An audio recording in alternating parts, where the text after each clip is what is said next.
तो एक बार फिर से आपका स्वागत है। पेट्रोल डीजल की कीमतों में लगी आग से आम आदमी हाहाकार कर रहा है। देश के 6 राज्यों में यानी कि राजस्थान, मध्य प्रदेश, महाराष्ट्र, आंध्र प्रदेश और तेलंगाना, यहां तक कि लद्दाख में भी कई जगहों पर पेट्रोल सेंचुरी पार कर चुका है, शतक बना चुका है, यानी कि 100 पार।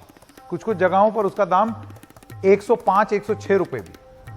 5 राज्यों के चुनावी नतीजों के बाद पेट्रोल और डीजल की कीमतों में 21 बार इजाफा हुआ है, 21। तो सवाल इंडिया का है ये, क्या तेल से ही पूरी टैक्स वसूली करेगी सरकार? तो सरकार की दलील यही रहती है कि टैक्स हम इस पर लगा रहे हैं क्योंकि हमको स्कीम चलानी है, तो सारी वसूली इसी से होगी। और चुनाव में ब्रेक, चुनाव के बाद पेट्रोल के दाम क्यों भागने लगते हैं? ये जो टैक्स वसूलने की जो दलील है, ये चुनाव के दौरान जो है वो क्यों रुक गई? यहां तक कि कुछ मामलों में थोड़ा सा कम भी हो गया दाम। तो आइए इसी पर मैं स्वागत करना चाहता हूं हमारे मेहमानों का। हेमंत अत्री वरिष्ठ पत्रकार हैं, शशांक सौरभ अर्थशास्त्री और आकृति भाटिया, आप भी एक अर्थशास्त्री हैं। आप सबका बहुत बहुत स्वागत।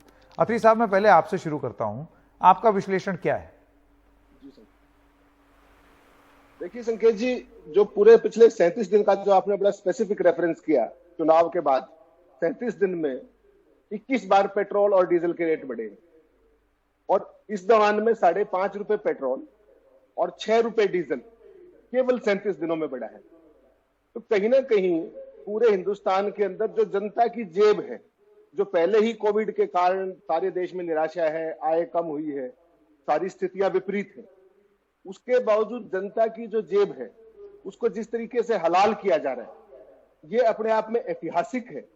और आज अगर आप देखेंगे टैक्सेशन का या क्रूड ऑयल के प्राइसेस आज $70 के आसपास है, उसके बावजूद 2018 में जो रेट थे उसकी तुलना अगर आप आज करेंगे तो भयावह स्थिति नजर आती है। तो संकेत जी, आज अगर आप टैक्सेशन के हिसाब से देखें और ओवरऑल वर्ल्ड प्राइसेस के हिसाब से देखें तो आज पूरी दुनिया में हाईएस्ट टैक्सेस इंडिया के अंदर है फ्यूल पे, और सबसे ज्यादा महंगा फ्यूल अगर पूरे वर्ल्ड में कहीं है तो वो हिंदुस्तान के अंदर है। और ये बहुत ही दुर्भाग्यपूर्ण स्थिति है जिससे जनता त्राहिमाम है, लेकिन कोई आंदोलन बिल्डअप नहीं हो पा रहा कोविड के कारण, और हर आदमी को अपनी जान की परवाह, ऐसा मुझे लगता है। जी सौरभ जी, आपकी क्या दलील रहेगी? क्योंकि ये बात तो सच है ना, आपने देखा कि किस तरीके से टैक्स में तेल के दाम में नहीं, एक तो होता है तेल का दाम, कच्चे तेल का दाम, एक होता है आप तेल यानी कि पेट्रोल किस दाम पे पा रहे हैं वो, और तीसरा कंपोनेंट होता है टैक्स। यहां तो टैक्स ही टैक्स भरा हुआ है, और उसमें क्या राज्य और क्या केंद्र, सभी इसी से वसूली कर रहे हैं।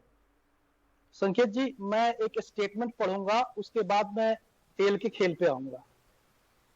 जून 2010 में मनमोहन सिंह जी ने बोला, जब उन्होंने पेट्रोल के प्राइसेस डीरेगुलेट किए, deregulation was part of much needed reform and there should be no excessive populism। ये मनमोहन सिंह जी के शब्द हैं जो उन्होंने पेट्रोल प्राइस डीरेगुलेट करते हुए बोला था। अब आते हैं तेल का दाम किस किस कंपोनेंट से बनता है। पहला है तो क्रूड ऑयल का प्राइस, दूसरा है टैक्सेज, उसके बाद कमीशन, ट्रांसपोर्टेशन, वो छोटे मोटे कंपोनेंट है, उसको एक बार इग्नोर करते हैं।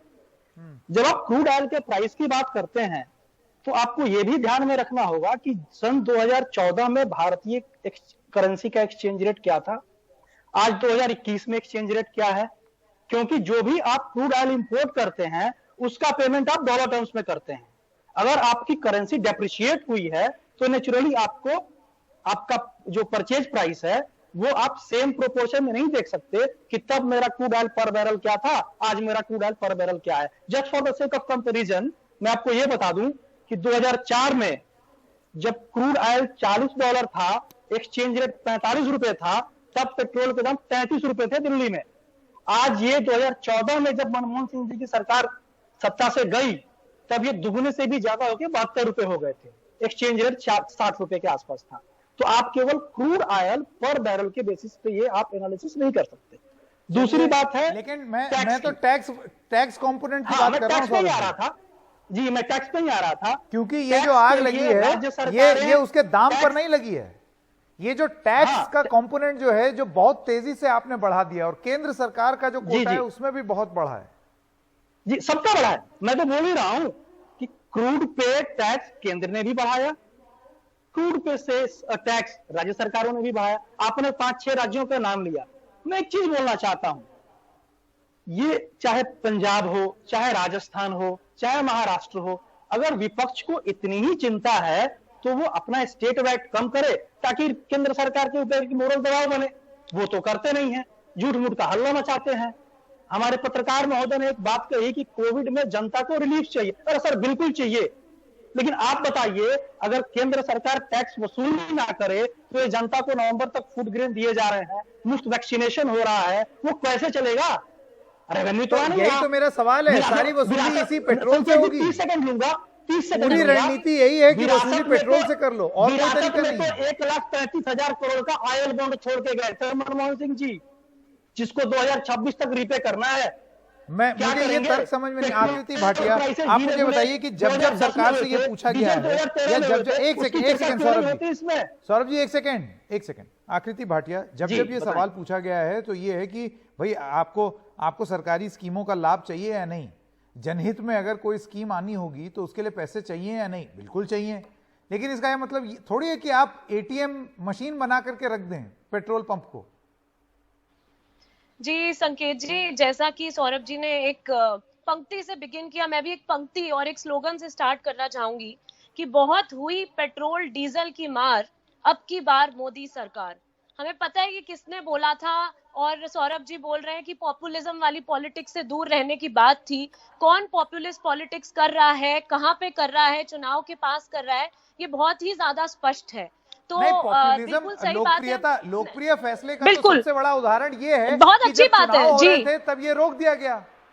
बिल्कुल। और आपने जैसा बोला कि देखिए, इसमें अभी पाकिस्तान, नेपाल, अफगानिस्तान और इवन जो ग्लोबल साउथ में तमाम कंट्रीज हैं, 70% ज्यादा जो है हम लोग इंडिया में पेट्रोल का दाम पे कर रहे हैं। अब यहाँ पे सबसे बड़ी प्रॉब्लम ये है कि जब डीरेगुलेट किया गया था 2017 की स्कीम के आधार पे, मोदी सरकार ने जब एवरीडे बेसिस पे तेल के दाम की जो वॉलेटिलिटी है मार्केट फोर्सेस पर छोड़ दिया था, तो जब तेल के दाम इतने ऑल टाइम लो हो गए थे, जब एक्सपोर्ट्स जब वो माइनस में चले गए थे दाम, तब भी हमने सेम प्राइस पे किया है। और अभी भी जब ये कुछ 5 रुपए बढ़ा देते हैं और फिर 50 पैसा कम कर देते हैं, इस तरह की बात है। अब जो है जो नाम दिया जा रहा है कि जो राज्य सरकारें हैं, जो स्टेट गवर्नमेंट्स हैं, और वो जो वैट वो कम नहीं करी है, तो इसमें कई सारे सवाल उठते हैं। जीएसटी का भी सवाल है, जो कोऑपरेटिव फेडरलिज्म के आधार पे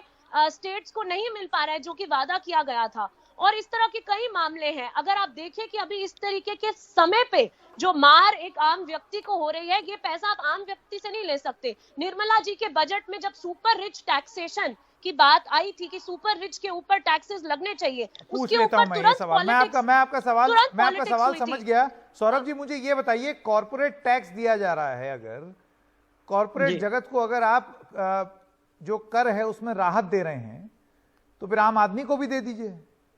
जी संकेत जी, ये एक बड़ा ही, इसका कोई सीधा जवाब नहीं मिलता। मैं खुद भी इस बात का पक्षधर हूं कि केंद्र सरकार ने जो कॉर्पोरेट डिविडेंड टैक्स अबॉलिश किया और कॉर्पोरेट टैक्स में जो रिडक्शन हुआ 30% जो पहले था, उसको घटा के अब 22 पे लेके आए, कहीं ना कहीं थोड़ा सा उसमें सामंजस्य की जरूरत है, क्योंकि आप एक तरफा कॉर्पोरेट को बेनिफिट नहीं दे सकते। वैसे उसके अपने रीजंस हैं कि अगर कंट्री में इन्वेस्टमेंट प्रमोट करना है, अगर आपको कॉम्पिटिटिव रहना है एशियन मार्केट में, तो आपको अपनी कर दरें कम करनी पड़ेंगी ताकि आपको बाहर का इन्वेस्टमेंट मिले। लेकिन हाँ, इस गिवन सिचुएशन में मैं ये सहमत हूं कुछ एक्सटेंट तक कि हाँ, कि कहीं ना कहीं घटा करके हमको कौन सा बड़ा फायदा हो गया, कि मैं आपकी बात से सहमत हूं संकेत जी। और विभिन्न अखबारों में और पोर्टल्स पे मैंने इस पे लेख भी लिखे हैं कि हमारा जो कॉर्पोरेट डिविडेंड टैक्स और कॉर्पोरेट टैक्स का जो हमने रिडक्शन किया, उसका समुचित लाभ हमें नहीं मिला। वो इसलिए नहीं मिला कि अभी बाजार में डिमांड ही कम है।